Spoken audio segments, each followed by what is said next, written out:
What's going on, everyone? Mike from the Pipe Doctor, hashtag Plumber Mike. Find me all over social media. Calvin, say hi. Hi. Calvin is our HVAC technician in training. And this morning we are in Woodmere at the Woodmere Fitness Club, where the barbell room has no heat. They got this Rheem packaged gas rooftop unit.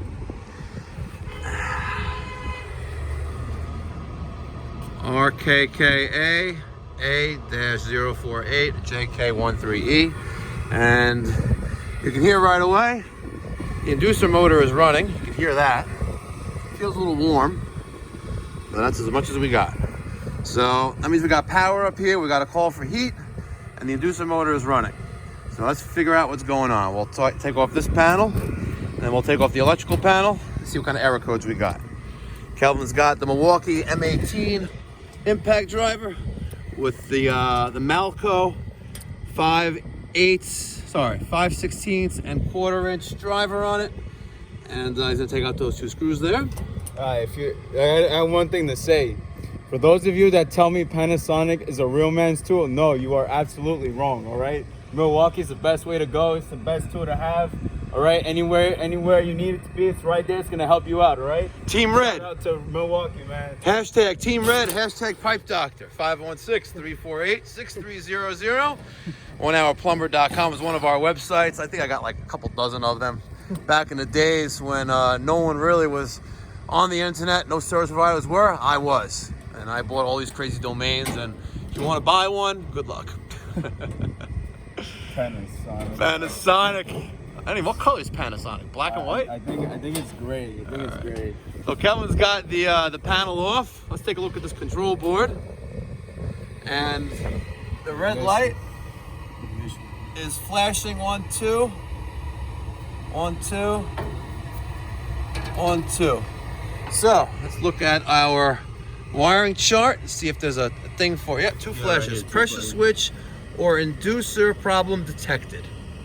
Pressure switch or inducer problem detected. So, as long as that control board is given the right code, which is 2 flashes, we got a problem with the pressure switch. So now Kelvin's gonna take off the other panel. And this is how we troubleshoot.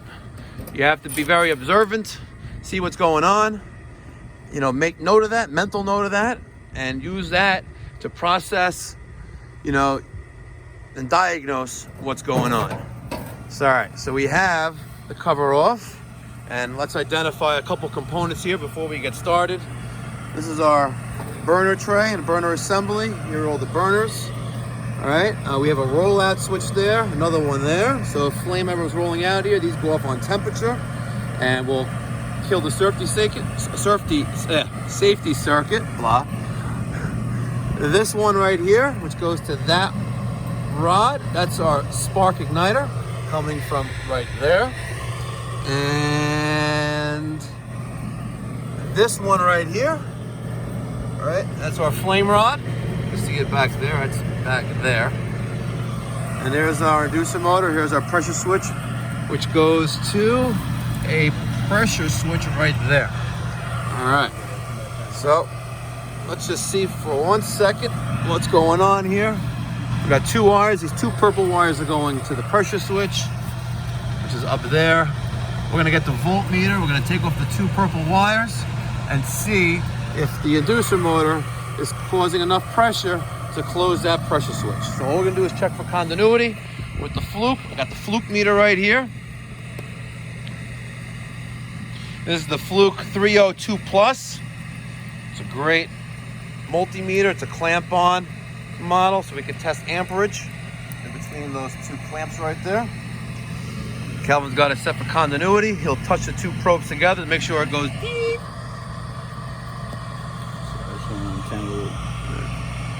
Like I said, he's in training.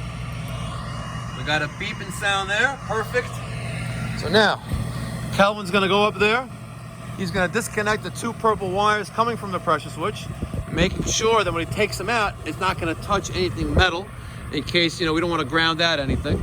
So he's gonna pull out those 2 purple wires carefully, because you don't want to disturb the pressure switch at the same time, because you move that around too much, you may, if it was stuck closed or stuck open, that may give us a false error.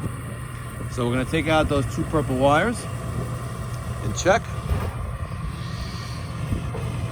See if I get my camera up in there so you can see what's going on.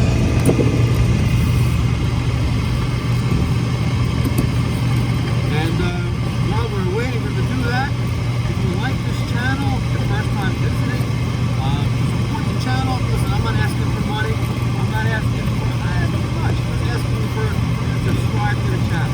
Right now, I think we're at 750 subscribers, a little under 750 subscribers, and I would really like 1,000 subscribers by, let's be optimistic, by April 1st. And why do I want 1,000 subscribers? Well, it's quite simple. I keep it real 24/7 anyway. I want 1,000 subscribers so I can monetize this channel. That's why I said it right. I want to fucking monetize this channel. I want there to be advertising playing at the bottom of this. Why? You know what? It costs nothing to produce these videos and put them together, right, Kelvin? Yeah. Alright, so there's those 2 wires. You can let them dangle down. And he's going to take his voltmeter and he's going to touch the 2 terminals on that pressure switch where those 2 wires were on and see if it goes.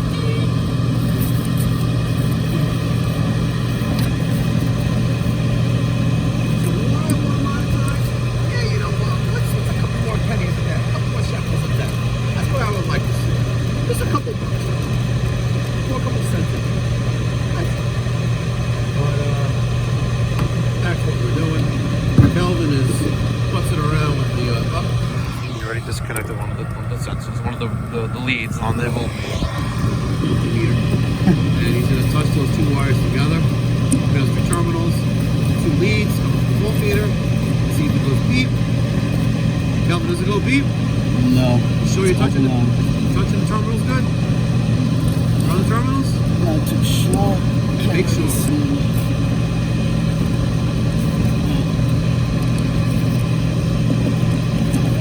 Yeah? Confident? No, hold on. You know, sometimes as an E-man on a job, you got to take a step back and let the younger bucks, the rookies, the apprentices try to, get their feet wet. That's what we're doing right now. You gotta open this. You gotta open this up? Yeah. All right, Calvin, hold on a sec. You hold this. Let me see if I can get in there. I don't really want to take this off because you have the gas line going through it and all that other nonsense. Yeah. So, you know what? That's what we're going to do. I didn't want to do this, but let's go full screws.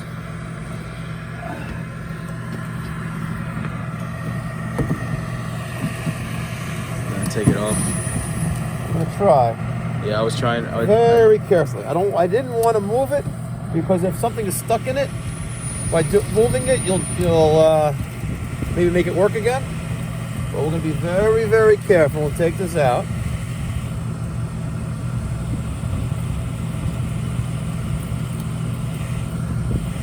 Now, take your 2 probes and let's touch those 2 terminals, the 2 leads. You hear it beeping? Yep. Open line. It's open. All right, now. Try it again. Open line. All right. So now we know this is open. Hold that camera. Thank you.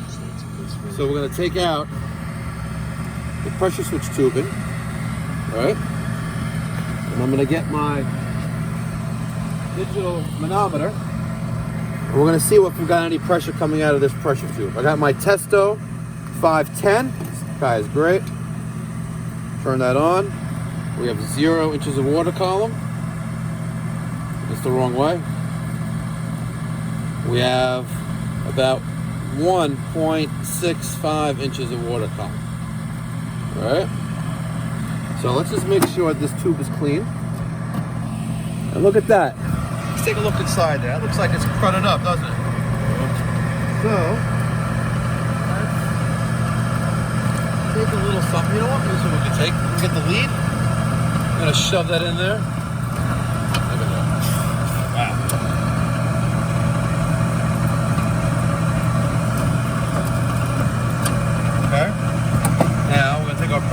tubing.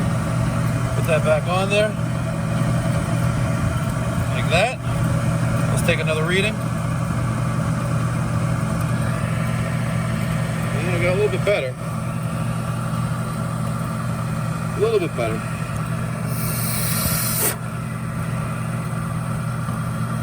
So it looks like 1.1 inches of water column. I don't know what. Where's that pressure switch? Right there. Let's see if this thing's rated for anything.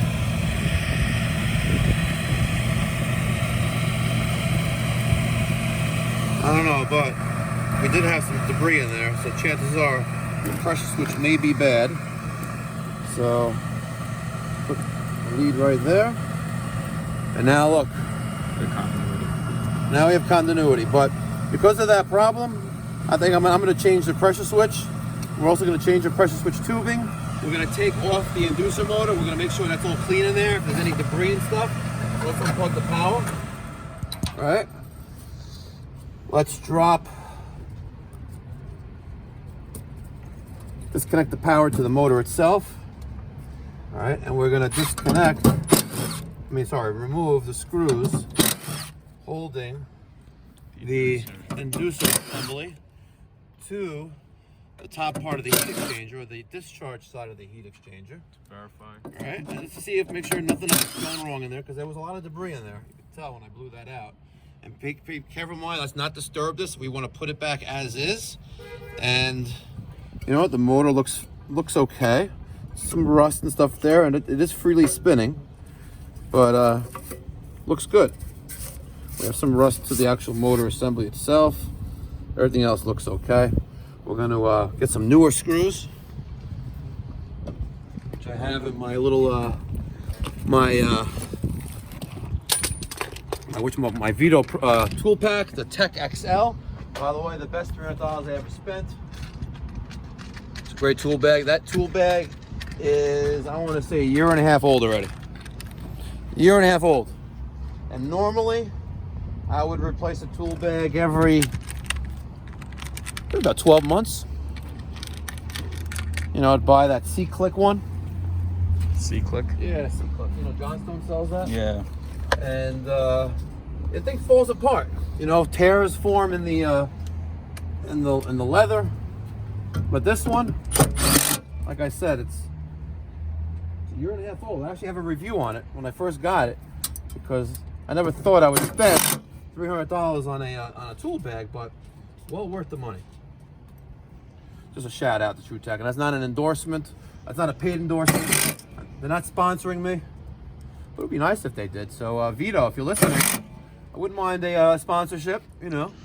Yeah, and don't forget about the apprentice over here, right? Yeah, and the apprentice got to get hooked up too. You know. Yeah, you know. You know. All right. So there you have it. All the screws are back in place. We're gonna go to the truck. We're gonna get some more pressure switch tubing, and we're gonna get a pressure switch. Stand by.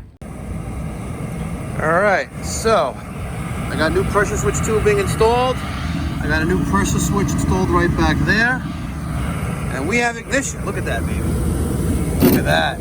Let me tell you something. These girls are gonna be hot now working out downstairs at their fitness club. Look at that, up and running. Now this model is getting close to its end of its lifespan. These rooftop units typically last about 20 years, so in another 4 years, you know, the owner of the space may want to consider replacing this, you know, when it comes down to a major repair. And we have 3 others down there, total of 4 Rheem rooftop units here. But we got it up and running. Bad pressure switch, and replaced the pressure switch tubing. We inspected the inducer assembly. Start taking that out. That's clean. Appears to be okay. And now we're just going to make sure we have good airflow. Calvin is trying to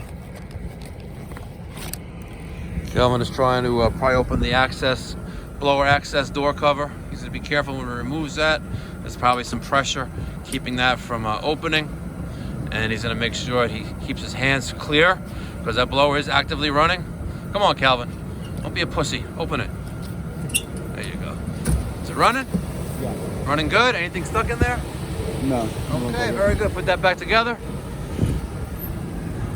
So the insulation there is falling off a little bit. Let's get some tape and tape that up. You know, we don't want that that foam panel to be sucked into the blower assembly. Not good. Not good. But there you have it. If you got a rooftop system, whether it's for your commercial building, industrial building, or even your house, which is rare, but we run into a few of those. No, don't use Velcro. Get some tape from the trunk. Look at the fucking Kelvin. Kelvin, if the guys in your class are watching this video, that was an idiotic move right there. He's gonna use double-sided Velcro tape to tape that down. Come on, Kelvin. I know. I swear, man. You can lead a camel to water, but you can't make him drink. And yeah, it's a joke. Thank you very much for watching, and I would appreciate it if you liked this video. This is a classic example of a no heat call on a commercial rooftop unit. I happen to love doing these service calls. They're simple. Everything you need to work on, with the exception of the thermostat and maybe a fire alarm control switch, is right up here in front of you. Everything is right up here. Everything. You have your gas, you have your electric, you have your blower motor, you have your condenser fan motor, you have your capacitors, you have your contactors, you have your inducers. Everything you need is this right box right here. You're not schlepping into an attic, you know, trying to, you know, not fall through a ceiling. You're not in a tight basement. You know, maybe there's some cockroaches laying around. Yes, I see it all the time. I know it's gross and disgusting, but you know, I happen to love working on rooftop units. They're simple, they're easy, and the order of operations is the same. The same. You know, only thing with this that's different is you also have air conditioning in the same box. Everything you need for air conditioning is in this box. So, thank you very much for watching. Have a great rest of your week. Today is Wednesday, hump day, and stay tuned. Hit that notification bell if you want to get post notifications when I post more videos, which I try to do on a daily basis. But until next time, be well, God bless, and God bless America.